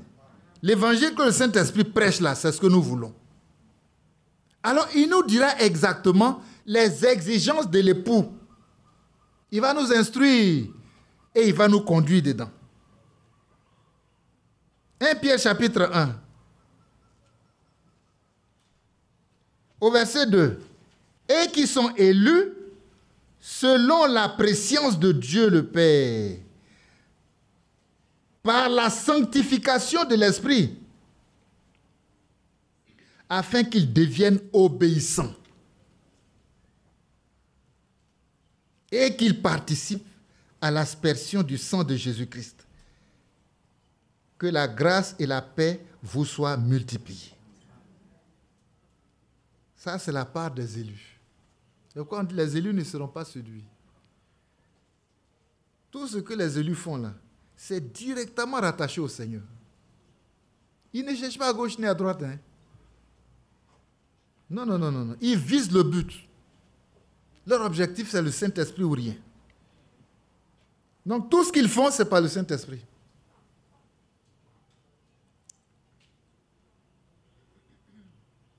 Et qui sont élus selon la préscience de Dieu, le Père, hein, par par la sanctification de l'esprit. Et ils n'ont pas mis esprit petit E, hein? Esprit grand E, c'est qui? C'est le Saint-Esprit. La sanctification de l'esprit. La sanctification de l'esprit. Crions à Dieu pour demander la sanctification de l'esprit. Au lieu de rester là et puis prétendre que si l'enlèvement vient là, on va dedans parce qu'on est dans le message. Non. Tu vas dans le message parce que tu es sanctifié par l'esprit. Tu es comme Dieu veut. Et là aussi, tu es sanctifié par l'esprit afin que tu deviennes obéissant et qu'il participe à l'aspersion du sang de Jésus-Christ. Que la grâce et la paix vous soient multipliées. Alléluia. Oh, c'est tellement merveilleux. Béni soit Dieu. Verset 3. Le Père de notre Seigneur Jésus-Christ, qui selon sa grande miséricorde nous a régénérés pour une espérance vivante par la résurrection de Jésus-Christ d'entre les morts. Pour un héritage qui ne peut ni corrompre, ni souiller, ni flétrir, lequel vous est réservé dans les cieux, à vous qui par la puissance de Dieu êtes gardés par la foi, pour le salut, prêt à être révélé dans les derniers temps. Amen. Nous verrons ces choses. La manifestation du Fils de Dieu, c'est pour ceux qui ont le Saint-Esprit. Que Dieu nous aide à poursuivre. Et il faut poursuivre. Il faut poursuivre. On peut lire tout le passage, hein, mais on va aller au verset 12. Il leur fit révéler que ce n'était pas pour eux-mêmes, mais pour vous. Et ce vous-là, c'est nous. Qu'il était le dispensateur des choses que vous ont annoncé maintenant ceux qui vous ont prêché l'évangile par le Saint-Esprit envoyé du ciel. Amen. Amen. Amen. Prêcher l'évangile par le Saint-Esprit, c'est différent de tous les évangiles que nous entendons. Frères et sœurs, ça ne produit pas des doctrines des hommes. La prédication de l'évangile par le Saint-Esprit, ça nous conduit directement au ciel. Et dans lequel les anges désirent plonger leur regard. Et on a vu tout au long du ministère du prophète de Dieu. Les anges ont plongé les regards dans tout ce qu'il a fait jusqu'au bout. Amen. La visitation de l'ange. Amen. Dieu s'est manifesté dans la vie de cet homme. Dans une campagne de guérison, un service de guérison, la manifestation de l'Esprit était tellement puissante que la sœur qui jouait au piano, elle a été saisie par l'Esprit. Elle s'est levée, elle a laissé l'instrument. Elle s'est retrouvée de l'autre côté. Alléluia. En train de louer Dieu. Mais l'instrument a joué seul. L'instrument a continué à jouer seul. Parce que le Saint-Esprit est là. Le Saint-Esprit est là. Et je pense que c'est le cantique. Hein? Le cantique qu'il jouait, c'était ça. Ah, là, le grand médecin est là. Amen. Donc le Saint-Esprit est là. Parce que c'est lui qui est le grand médecin. Mais dans les paroles de ce cantique, le grand médecin est là. Si le grand médecin est là, c'est pour nous guérir. Amen. De tous nos maux, il n'y a rien qu'il ne peut pas faire. Et dans l'exécution de ce cantique, voyez, l'onction de l'Esprit était tellement forte. Elle a été touchée et elle ne pouvait plus jouer. Elle s'est levée pour aller se manifester. Mais le Saint-Esprit est là. Il a continué à jouer. Frères et sœurs, c'est ça, l'évangile prêché par le Saint-Esprit là, que nous voulons. Que Dieu nous rapporte, il nous ramène ces choses. C'est dans le message qu'on peut trouver ça. Oui, oui. C'est dans le message qu'on peut trouver ça. Quand, dernièrement, le serviteur de Dieu, notre frère Ewald Frank, a dit qu'il a reçu l'ordre divin de faire passer ces services de guérison-là. Voyez, on a juste regardé ça comme on regarde peut-être un film ou bien un événement. Mais non, frères et sœurs. Tout ce qui s'est passé, tout ce qu'on voit dedans là, c'est pour nous. Et notre foi peut ramener ça aujourd'hui. Amen. Notre niveau de sanctification, d'engagement avec Christ, doit manifester les mêmes choses aujourd'hui. À la convention, on nous l'a enseigné. C'est le même évangile. C'est le même enseignement qui est là aujourd'hui. Amen. C'est le même enseignement. Alors pourquoi pas les mêmes miracles? Pourquoi les miracles doivent se départir de l'enseignement? Ils sont ensemble. Là où la prédication du Saint-Esprit est manifestée, l'esprit de prophétie, l'esprit de miracle, tout doit être là pour démontrer que le Dieu de l'Ancien Testament, c'est le Jésus-Christ du Nouveau Testament. C'est lui qui s'est manifesté au temps des apôtres, c'est lui qui est là encore. C'est lui qui s'est manifesté dans la vie de ce prophète-là, dont nous croyons le message là. Le même esprit est là. Et il doit se manifester. Les mêmes miracles sont pour nous. Notre foi doit les ramener. Pour qu'on les vive, pour qu'on les expérimente, pour qu'on en bénéficie. On ne doit pas regarder ça comme cinéma et puis on va ranger ça dans l'armoire. Non, non. On regarde ça, on réalise ce que Dieu fait à notre temps et on expérimente la même chose.